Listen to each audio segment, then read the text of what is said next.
Eu tô fazendo esse vídeo com um único objetivo nesta face dessa terra. Parem de falar mal da Carol Conká. Pelo amor de Deus, até o final desse vídeo vocês vão entender que eu não estou aqui defendendo as atitudes dela. Muito pelo contrário, ela tá fazendo coisas execráveis dentro daquela casa. Mas a primeira pergunta que vocês devem fazer é: mas você não é escritor? O que um escritor tá falando de Big Brother? Bom, primeiro, eu não assisto Big Brother, mas eu não vou ser hipócrita de negar que eu estou acompanhando esta edição, porque simplesmente ela está em todos os lugares, em todos os portais que você vai ler. Se você abre o Twitter, eles estão falando de Big Brother. Se você abre o seu WhatsApp e se você abre também o seu Instagram, eles vão estar falando de Big Brother. Não, desculpa. De Carol Conká. E é esse o assunto aqui hoje. A gente vai falar principalmente sobre como você pode utilizar isso para você contar histórias melhores. Afinal de contas, ela chama muita atenção. Isso é bom, isso é ruim. Tem todos os seus lados e poréns, a gente vai dissecar tudo isso aqui.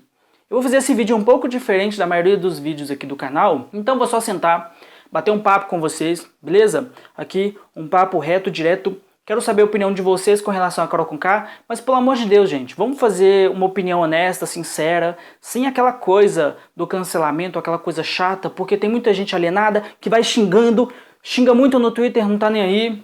O objetivo aqui é conversar, bater um papo, e a gente pode chegar no denominador comum com relação a isso, beleza? Primeiro de tudo, a Carol Conká, ela é a vilã. Existe de fato um vilão no Big Brother? Se são todos pessoas? Ela está sendo injustiçada? Bom, primeiro de tudo, sim, ela é a vilã da edição. Na verdade, ela pode entrar no rol dos principais vilões da história do Big Brother, ao lado de outras pessoas que também foram super achincalhadas dentro da casa, que saíram com níveis absurdos de rejeição. Inclusive, quando ela sair nesse paredão aí, que ela vai posteriormente sair, né, isso assim é canônico, isso ninguém tem muito o que negar, ela vai ser a pessoa que vai ter a maior taxa de rejeição de todos os tempos, superando aquela que foi até hoje, que saiu com 95%, que é a Aline. Só que isso não é o objetivo da discussão. Bom, uma outra coisa que a gente precisa colocar em pauta é que a Globo está dando corda para ela se enforcar. A Globo está manipulando o resultado, tá falando ali com ela, tá de alguma forma se comunicando para ela poder conseguir se safar das situações? Não sabemos. Vamos descobrir isso ainda, ou não, né? Ou não sei, não sabemos. O que você acha disso? Comenta aqui embaixo. Bom, eu vou falar para vocês a minha relação com a Carol Conká. Eu já conhecia ela desde a época das Olimpíadas. Você lembra que ela cantou na abertura das Olimpíadas? Imagina o nível de prestígio, de poder, né? Tipo assim, de influência que você precisa ter para chegar numa situação como essa. A artista estava lá, ela se aproveitou disso e a carreira dela cresceu bastante. Ela tem uma música muito famosa chamada Já Que É Pra Tombar, Tombei, Bang Bang. Já que é pra tombar também, tombei também, pá, pá, bang, bang. E eu já conheci ela por conta disso, eu já tinha assistido esse clipe, mas assim, ela era uma artista fora do mainstream, uma artista menor, não tão conhecida, ali dentro do seu recorte, dentro da sua bolha. E aí quando ela entrou no Big Brother Brasil, ela já entrou com uma das favoritas, porque já tinha uma torcida, já era mais conhecida. E isso aconteceu com outros participantes também. E o que a gente percebeu é que dentro da casa do Big Brother, ela tá tendo uma postura muito combativa, muito agressiva, ela parte pra cima, tem uma personalidade muito forte. Todo mundo fala assim, seja você mesmo, tem uma personalidade forte, não deita pras pessoas. Só que a gente, na nossa cabeça, a gente gosta de conflito, a gente quer o conflito. E eu vou falar sobre isso melhor daqui a pouco. Só que a grande questão é, a gente quer o conflito, só que a gente quer embate, a gente quer briga, quer porrada. Você quer um vilão mais forte que o mocinho, pro mocinho superar ele? Você quer, mas você não quer massacre, que é o que estava acontecendo lá dentro. Ela estava simplesmente massacrando os inimigos dela simplesmente não reagiam. Pelo fato das pessoas não reagirem, isso cria um bloqueio na nossa cabeça em querer torcer pro vilão, porque quando o mocinho é muito bunda mole, né, a gente geralmente torce pro vilão mesmo. Cersei, Tyrion, me diz aí outro vilão, Thanos, tem muitas pessoas que torcem para esses vilões porque eles são às vezes mais interessantes que os mocinhos em muitas situações. Só que nem sempre é assim. E no caso dela, como ela estava massacrando os inimigos dela, a gente automaticamente torce para a pessoa que está perdendo. Vamos supor, você está assistindo uma briga. Você sabe que a pessoa que provocou a briga, ela pode também apanhar. E quando isso acontece, beleza. Só que há casos em que a pessoa que provocou a briga, ela apanha, e a pessoa que foi provocada, ela bate tanto, ela arregaça tanto a cara da pessoa, que a gente começa a torcer para a pessoa que apanha. O oprimido, ele é sempre tido como coitadinho, e a gente vai nele como vítima. E acaba que a gente cria antipatia naquela pessoa que bate demais, que não tem nada pra confrontar ela. Seria interessante se algum dos inimigos da Carol Conká crescesse pra cima dela, que aí ia ficar um embate mais interessante e ela não teria tanto... Não teria despertado tanto ódio nas pessoas, o que foi, assim, péssimo pra imagem dela. Então, beleza, ela foi lá, causou tortura psicológica ali no Lucas, como a gente bem pôde ver pelos trechos dos vídeos, e as pessoas se revoltaram com relação a isso.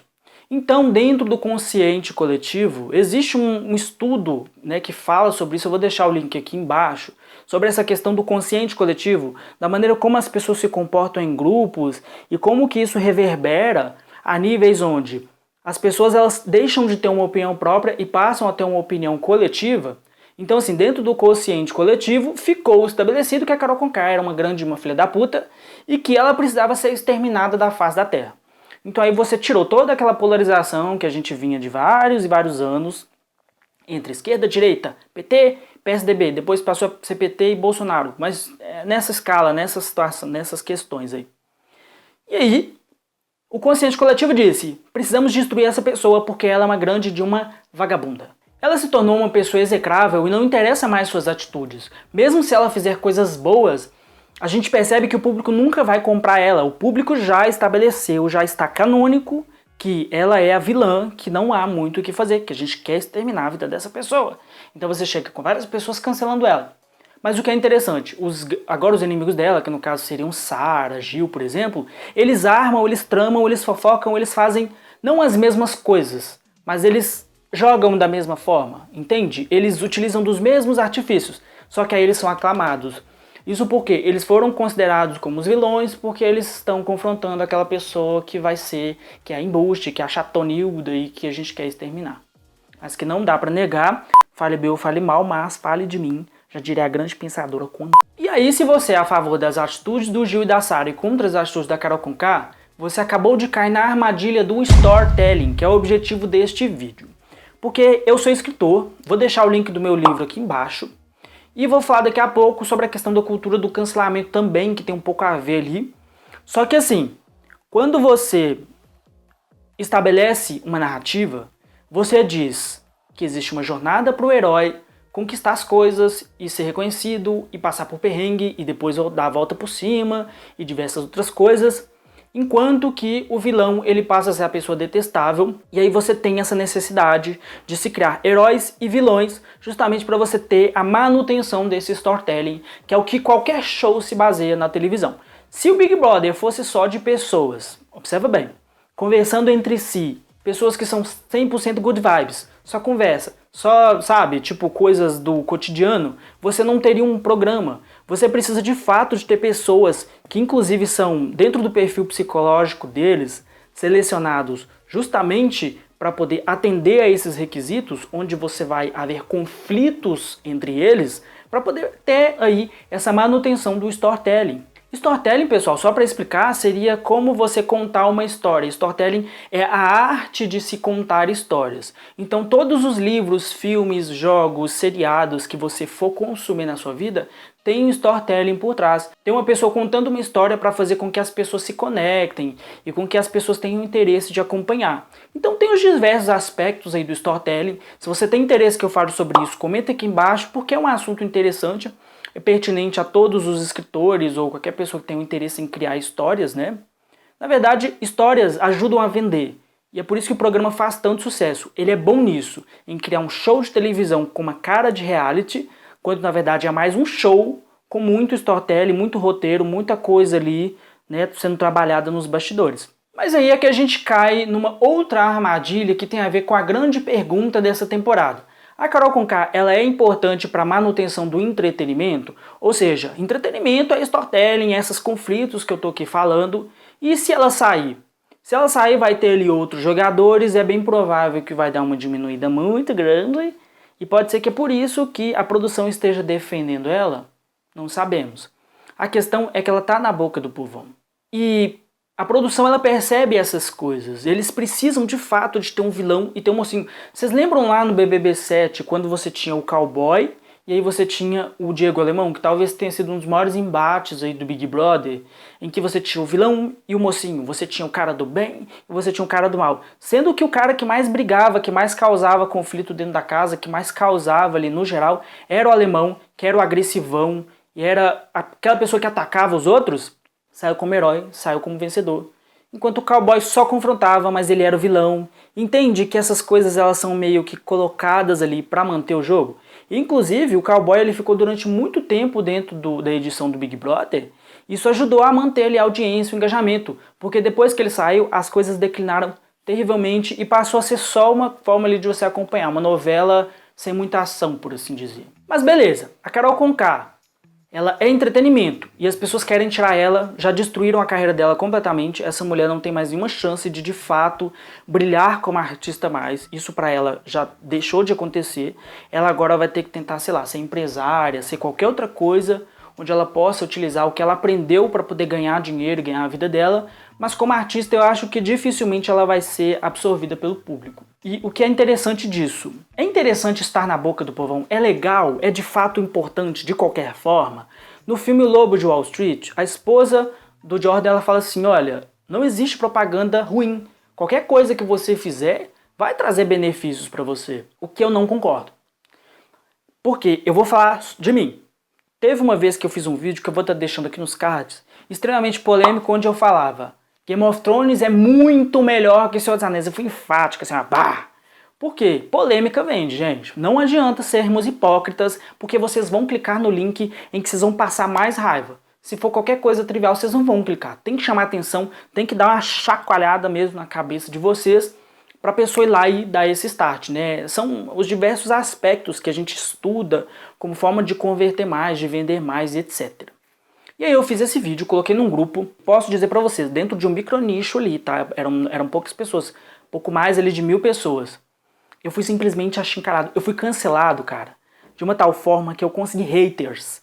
O cara, um outro vídeo que eu vou estar inclusive deixando aqui, o cara, ele foi lá na Amazon, ele fez questão de fazer um texto gigante, achincalhando minha obra, sendo que ele leu, sei lá, 5 páginas, por pura maldade, simplesmente porque eu fui cancelado. Eu chamei a atenção, eu tive cliques, eu tive engajamento, mas não foi uma coisa necessariamente boa pra mim, entende? Nem sempre você estar na boca do povão, nem sempre você estar ali em voga vai ser uma coisa boa. Há situações em que mesmo nessas situações de cancelamento, você consegue reverter, o que é um assunto para outro vídeo. Só que, no meu caso, não foi. Então eu senti na pele, eu consegui perceber que ser cancelado não é legal. E eu tô falando ali de pouco mais de 1000 pessoas. Imagina você ser cancelado por um país inteiro. Essa mulher tá fodida quando ela sair. Ela tá simplesmente assim. Essa mulher vai ter depressão. Gente, é sério. Eu vou falar igual o Drew. Eu não queria ser ela, velho. E um outro tema aí que entrou super em vigor e todo mundo começou a falar sobre é o tal do cancelem a cultura do cancelamento. Eu sou a favor de cancelar a cultura do cancelamento, gente. Porque assim, quando você faz alguma coisa que desagrada outras pessoas, principalmente na internet, você acaba, às vezes, passando das estribeiras na hora de se mostrar e, tipo, a sua indignação. A sua indignação, ela fica tão grande que você não consegue pensar em mais nada. Você não consegue pensar em mais nada, você não é uma pessoa que educa, você não é uma pessoa que ensina e passa a ser uma pessoa que simplesmente martela. E isso dói muito quando você faz um trabalho, às vezes você coloca tanto esforço e as pessoas vêm e simplesmente martelam. E o que acontece? Cancelar a cultura do cancelamento vem também ali de uma coisa que aconteceu dentro da própria casa do Big Brother, onde você teve a Lumena, por exemplo, que ficava apontando o dedo para todo mundo, você não pode fazer isso, você não pode fazer aquilo, você não pode fazer aquilo, cancelando todo mundo, né?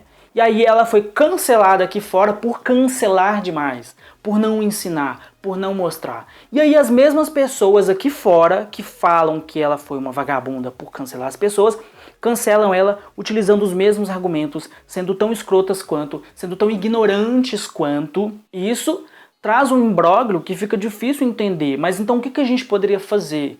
Porque eu sempre penso em solução também, quando eu trago qualquer tipo de debate. Seria interessante se a gente pensasse em formas de ajudar as pessoas e não necessariamente de ir lá e xingar muito no Twitter e acabar com a pessoa, escorraçar ela, acabar com a raça dela. Porque isso não é legal pra ninguém. se torna um ambiente tóxico, entende? E aí você tem também toda a questão, a discussão ali sobre a questão da esquerda identitária que se tornou insuportável.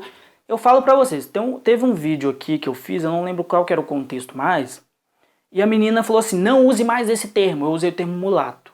Mas eu nunca usei nenhum tipo de conotação racista, porque eu sou absolutamente contra, eu sou absolutamente antirracista, né? E aí, por exemplo, eu sou antirracista e eu sou branco. Aí se eu chego lá pra falar que eu sou antirracista, mas você é branco, você não tem lugar de fala. As pessoas, elas cagaram se eu sou antirracista. Elas cagaram se eu sou antirracista e simplesmente vão no fato de que eu sou branco, então por isso eu não posso ser antirracista. Mas se eu for, né, na pior das hipóteses, racista, as pessoas vão me cancelar porque eu estou sendo racista, que é uma coisa abominável. Ao invés de se unirem, se fecharem ali dentro de um conjunto de interesses comuns, as pessoas simplesmente se fecham nas suas bolhas e não se interessam mais pelos outros. Mas então, pessoal, só pra encerrar aqui, eu digo que eu nunca vou sair de onde quer que eu esteja pra xingar uma outra pessoa na internet. Eu acho isso absolutamente abominável. Você concorda comigo? Você discorda de mim? Comenta aqui embaixo. Se você gostou desse novo estilo de vídeo, não esquece aqui de fazer seu comentário, compartilhar com seus amigos, me xingar muito no Twitter, me cancela, tá bom? Pode me cancelar, dessa vez eu deixo. Se inscreve no canal, deixa o seu like, muito obrigado por ter assistido o vídeo, até o próximo vídeo, tchau!